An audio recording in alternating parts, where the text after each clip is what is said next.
19वीं सदी में यूरोप में राष्ट्रवाद के उदय के साथ राजनीतिक और सामाजिक परिदृश्य में एक बड़ा बदलाव आया।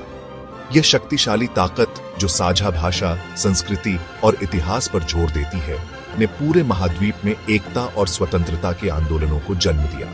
राष्ट्रवाद ने उन लोगों में अपनेपन की भावना और आत्मनिर्णय की इच्छा जगाई जो पहले मुख्य रूप से अपने स्थानीय क्षेत्रों या शासकों के साथ अपनी पहचान रखते थे।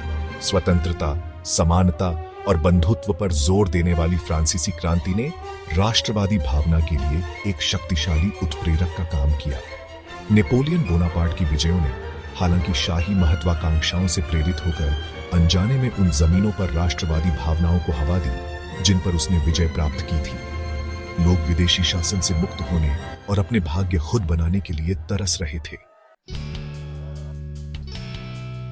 स्वतंत्रता, समानता और बंधुत्व के आदर्शों से प्रज्वलित फ्रांसीसी क्रांति ने पूरे यूरोप में हलचल मचा दी। इसने राजशाही और अभिजात वर्ग की स्थापित व्यवस्था को चुनौती दी, इसे लोकप्रिय संप्रभुता के दृष्टिकोण से बदल दिया। इस आमूलचूल परिवर्तन ने फ्रांसीसी लोगों में साझा पहचान की भावना को प्रज्वलित किया, जिससे एक शक्तिशाली राष्ट्रीय चेतना की नींव पड़ी। नेपोलियन बोनापार्ट के सत्ता में उदय ने राष्ट्रवाद की आग को और भड़का दिया। हालांकि अनजाने में उनके सैन्य अभियानों का उद्देश्य जबकि फ्रांसीसी प्रभुत्व का विस्तार करना था, विडंबना यह है कि राष्ट्रवादी आदर्शों के प्रसार में योगदान दिया। नेपोलियन की विजयों ने विशेष रूप से जर्मन भाषी क्षेत्रों में फ्रांसीसी आधिपत्य के खिलाफ प्रतिरोध को जन्म दिया और खंडित जर्मन राज्यों के बीच एकीकरण की इच्छा को बढ़ावा दिया। नेपोलियन की हार के बाद 1815 में बुलाई गई वियना की कांग्रेस ने यूरोप में स्थिरता और व्यवस्था बहाल करने की कोशिश की। ऑस्ट्रियाई राजनेता क्लेमेंस वॉन मेटरनिच के नेतृत्व में कांग्रेस का उद्देश्य राष्ट्रवादी आकांक्षाओं को दबाना और महाशक्तियों के बीच शक्ति संतुलन बनाए रखना था। हालांकि राष्ट्रवाद को दबाने के कांग्रेस के प्रयास अंततः निरर्थक साबित हुए।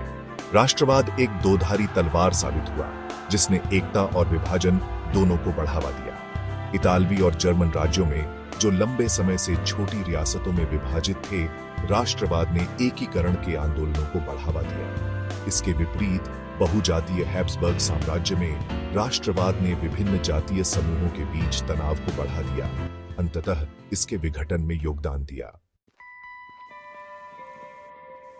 औद्योगिक क्रांति ने बड़े पैमाने पर उत्पादन, परिवहन और संचार पर जोर देने के साथ राष्ट्रवादी विचारों को फैलाने में महत्वपूर्ण भूमिका निभाई।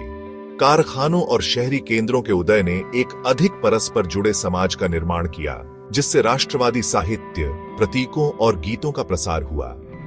इसके अलावा औद्योगिक क्रांति ने एक नए मध्यम वर्ग के उदय का नेतृत्व किया, जिसने राष्ट्रवादी एजेंडा को बढ़ावा देने में महत्वपूर्ण भूमिका निभाई। 19वीं सदी के अंत तक राष्ट्रवाद ने दुनिया पर एक अमिट छाप छोड़ी थी। इसने यूरोप के राजनीतिक मानचित्र को नया रूप दिया, जिससे नए राष्ट्र राज्यों का निर्माण हुआ। हालांकि राष्ट्रवाद की विरासत अपनी परछाई के बिना नहीं थी।